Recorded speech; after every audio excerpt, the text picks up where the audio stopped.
Hello and welcome to Time About the Movies Flashback on a Saturday morning. There's a reason why I did not put up an episode last night. My internet went down as soon as I posted the latest Time About the Movies episode, and thus I couldn't really do anything about getting clips and all that, so I had to wait until the following morning, and lo and behold, here we are again. We are taking a look at the films of July 17th, 1987. There's 5 of 6 movies because I couldn't find any clips for Ping Pong. But I have seen 3 of the movies that we have here, so this will not be a waste of a show. So let's just go ahead and just get to it. And let's start off with easily the biggest new release of the weekend, and that is Paul Verhoeven's Robocop.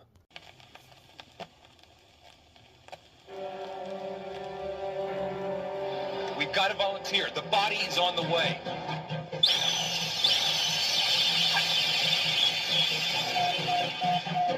Sure.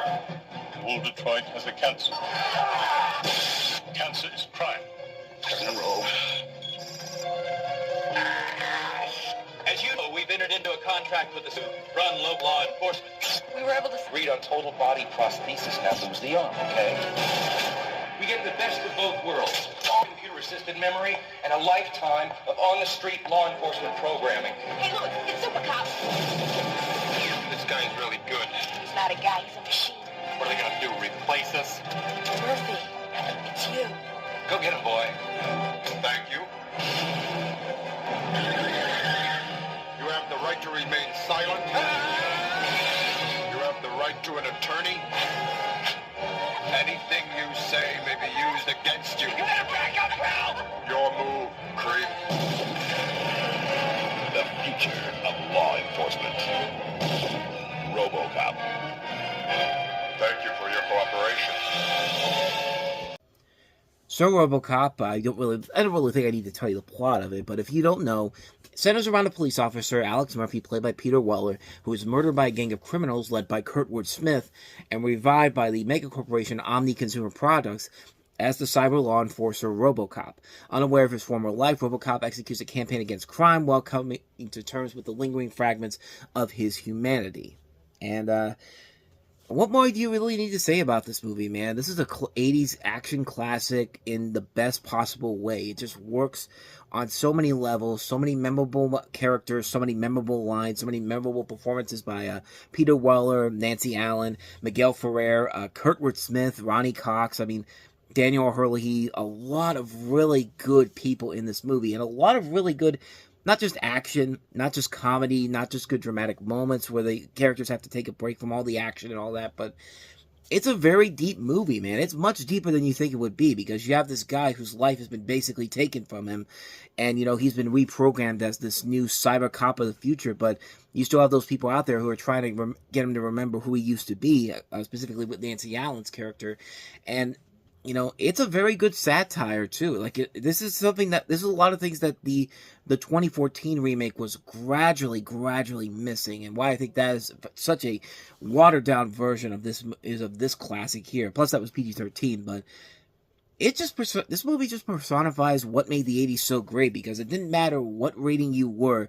If you were successful at doing your job, they were going to do whatever they can to create a franchise around you. I mean, the Terminator and, Rambo for the perfect examples. I mean, think about what we wore back then in the 1980s. We made children's TV shows and toys off of Robocop and Rambo, R-rated franchises, and nobody batted an eye whatsoever. That was just part of the decade, and that's why I always say the 1980s was that last great period of time where you could pretty much get away with whatever you wanted to, and nobody would bat an eye to it whatsoever. But that's what makes this movie so great overall. Even the excessive violence in here, I mean, a lot of people were very concerned about it overall, but it just works here because there's a lot of other good elements mixing in there, and you could tell that they are putting everything in their best efforts to make this film work as well as it should. I mean, this is a film that's just so much fun all across the board. It has a very satisfying conclusion, even though it has maybe one of the funniest, really bad, it's good effect shots where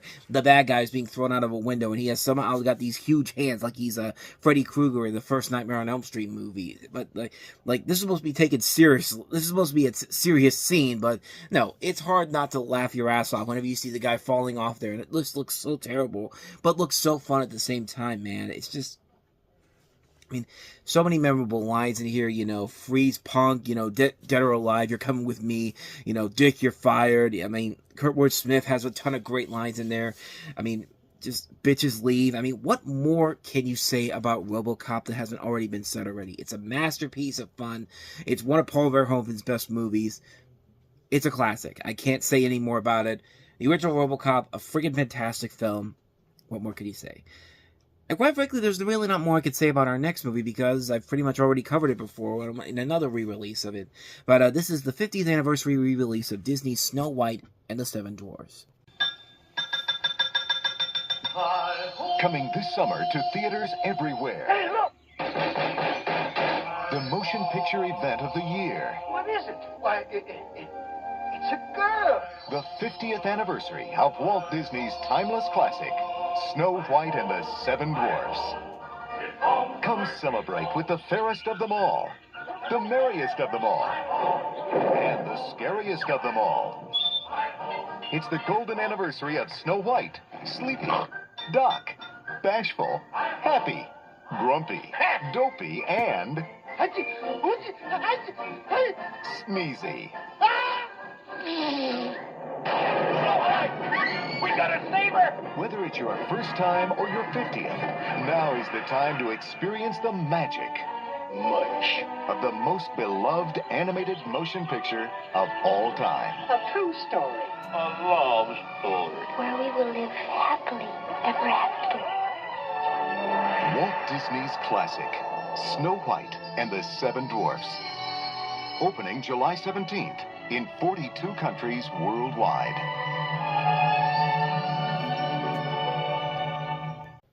I will say it is very coincidental that as I'm recording this is about a month away from the new Snow White coming out, the live-action Snow White movie, which could be hit or miss depending on what happens. But yeah, the Disney live-action remakes have been mostly hit and miss overall. But yeah, Snow White and the Seven Dwarfs came back to theaters for its 50th anniversary. Of course, it came out in 1937 and was a game changer in terms of, you know, making the first full-length animated feature film. And so it makes sense in the trailer to talk about how it was seen as the greatest animated movie of all time, because not a whole lot of other animated movies have really topped that at that point, except for, of course, Fantasia, Pinocchio, so many other classic Disney movies in general. This was still around the time when Disney was slowly but surely starting to find its craft again. This was still a few years before Little Mermaid. This was still a few years before Beauty and the Beast, Aladdin, all the classic Disney movies from the Disney Renaissance. But yeah, I'm just kind of filling time here because really I have said everything I need to say about Snow White and the Seven Dwarfs. It's a masterpiece of a movie from an animation perspective, from a technical perspective. I mean, it is everything you can ask for and then some. It's a fun film. The dwarves are very likable characters. You do want to get behind Snow White in this movie, and it's like this is a really good movie. It's a really amazing film that still has held up well over time. I don't have much more to say about it, man. It's a great film. I'm still cautiously optimistic about the new live action film, but yeah, I still think this is a classic all the way through. And no matter what the live action remake does, this will always be the topper, no matter what. So yeah, not much more to say about that one, Snow White and the Seven Dwarfs. So with all of that said, let's go ahead and move on to the next movie that we have here. Another film we could certainly have a long conversation. Another film that, unlike the last two movies, I should say, we could have a very long conversation about. And that is, of course, Jaws: The Revenge.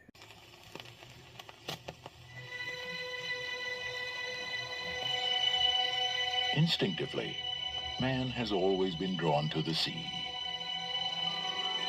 Its beauty, its mystery, its secrets. But there is also a vague uncertainty, a sense of intrusion into an alien world, where man is unwelcome and completely at the mercy of the most terrifying predator on Earth. Man's deepest fear has risen again. Jaws: The Revenge. This time, it's personal. Why, yes, man's deepest fear has risen again. There's a new Jaws movie coming out. Yeah, I love Percy Rodriguez, one of the great trailer announcers of all time. But even somebody like him can't make a Jaws for as bad as the series has gone downhill, even he can't save this movie from being absolutely terrible. Even though that trailer is amazing, yeah, he's doing the best he can to try to say something that just can't be saved. Jaws: The Revenge. This is basically a sequel to Jaws 2 because they're completely ignoring the events of Jaws 3D, where they have the now widowed Ellen Brody, played by Lorraine Gary, and widowed because Roy Schneider wants to stay the hell away from these movies. In fact, the funny story about Jaws 3D was that they tried so hard to get Roy Scheider to come back for those movies that he would take any project that was given to him to completely avoid starring in Jaws 3D. For example, he took Blue Thunder, and he even took the first Disney Channel original movie, Tiger Town, to stay away from that movie. That's how much he did not want any part of these movies after the second one. So in this one, you have Lorraine Gary back as Ellen Brody and her conviction that a great white shark is seeking revenge on her family, particularly when it kills her youngest son and follows her to the Bahamas.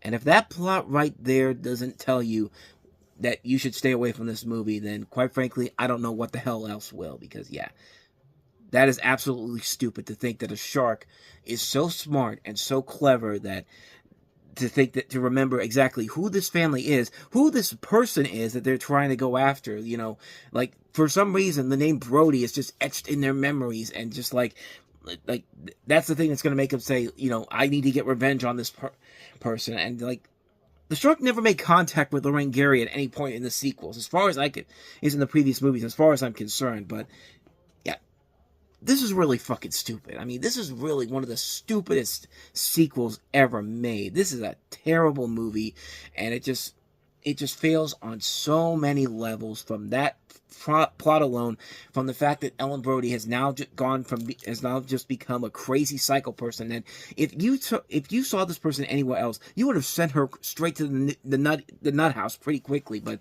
not in this movie. No. We have to believe her because, yeah, she is so strong in her convictions that this shark, which has been shot 3 times in a row, destroyed 3 times in a row, has somehow found his way back and is coming back to take revenge on this family. Like, for some reason, like, they feel like this, you know, like, maybe she believes in the power of reincarnation. Like, you get killed in one life, you get another shot in another life, and so on and so forth. Like, I mean, I'm coming up with much smarter ways to tell this story than this fucking movie does. This is a terrible film. It's just laughingly bad. The shark is not threatening anymore. When you have to resort to using yells from Tom and Jerry cartoons to make this shark seem more threatening, you've clearly lost your way in particular. And what's funny is that Michael Caine did this movie when he could have been accepting his Oscar for Hannah and His Sisters. And yeah, he decided to make this film, and look, it's a good thing he won that Oscar, because, yeah, I don't think he would have been able to live that down if he made this movie and he made this movie and he didn't win the Oscar for it.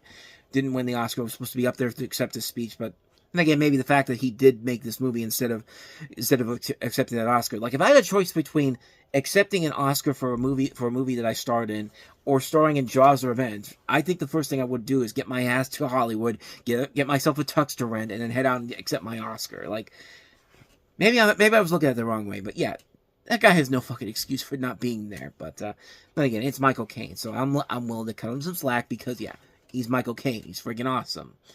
This movie, however, is not friggin' awesome in any way, shape, or form. And just like what we had last week with Superman 4: The Quest for Peace, it's amazing to think that this summer had 2 franchises that were the game changers for creating the summer blockbuster as a whole. Superman, of course, which, even though that first one came out in the holiday season, it became a summer perennial. But Jaws was literally the film that started the summer blockbuster trend. And it was such a game changer. And the fact that 12 years later, it has been regressed down to this, a film that it didn't even break even at the box office, was thrashed by both critics and audiences, and was laughed at for being so poorly made. Like, it's amazing how the mighty have fallen, pretty much.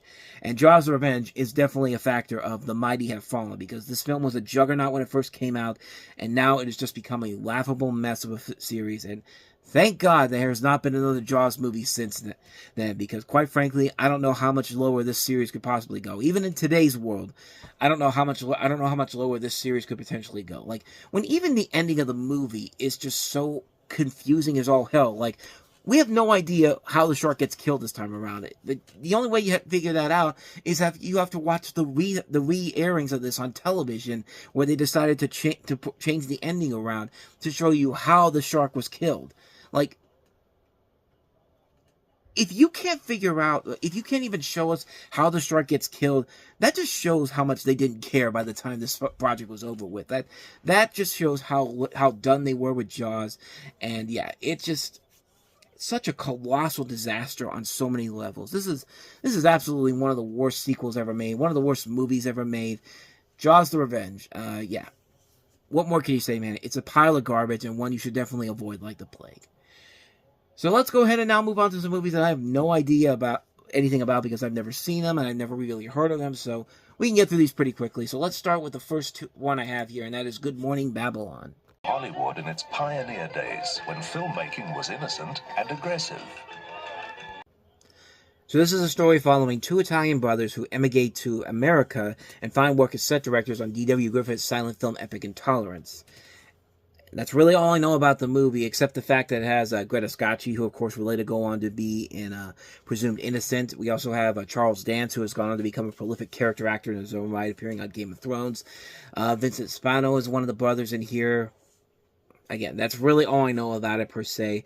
It doesn't look that bad per se. I saw the full trailer overall, and it didn't look that bad overall. It looked like it could be a pretty good film. The directors of this are the Tavini brothers, who have done such films as A Man for Burning, The Meadow, The Night of the Shooting Stars, The Sun Also Shines at Night. Some recent stuff they've done: Caesar Must Die, Rainbow: A Private Affair. Again, I haven't seen the movie, so I can't really say if it's any good or not, but it definitely looks promising from the trailer that I saw for it, so I don't know, maybe one day I'll give it a shot, but yeah. Not much more to say about that one. Good Morning Babylon. So let's go ahead and move on to the last film we have here, and that is Rita, Sue, and Bob 2.